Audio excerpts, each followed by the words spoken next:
வரக்கூடிய 30/12/2025 இந்த அற்புதமான நாளை தவற விட்டுடாதீங்க. இன்னைக்கு வைகுண்ட ஏகாதசி. இந்த நாளில் பெருமாளை முறையாக விரதம் இருந்து வழிபட்டு இந்த ஒரு விஷயத்தை நம்ம செய்யும் பொழுது நம்மளுக்கு மோட்சம் கிடைக்கும் அப்படின்னு சொல்கிறாங்க. அது என்ன அப்படின்றத பார்க்கலாமா? அந்த நாள் முழுவதும் விரதமாக இருக்கிறது ரொம்பவுமே சிறப்பு. அதில் உணவு எடுத்துக்காம நீர் ஆகாரமாக எடுத்துக்கிறது அப்படின்றது அதீத பலனை நம்மளுக்கு கொடுக்கும். அன்னைக்கு பெருமாள் கோவிலில் துளசி மாலை வாங்கி கொடுத்து வழிபடுறது அப்படின்றது ரொம்பவுமே சிறப்புங்க. அது மட்டும் இல்லாமல் மாலையில் நம்மளோட வீட்டில் ஏழுமலையானுக்கு 7 மாவிளக்கு தீபம் ஏற்றி வழிபடுறது அப்படின்றது அதீத பலனை நம்மளுக்கு கொடுக்கும். மாவிளக்கு தீபம் ஏற்றி வழிபடலாம்.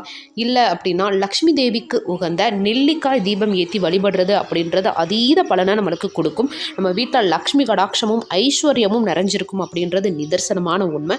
இந்த அற்புதமான நாளை தவற விட்டுடாம 30ஆம் தேதி செவ்வாய்க்கிழமை பெருமாளுக்கு முறையாக விரதம் இருந்து இந்த மாவிளக்கு தீப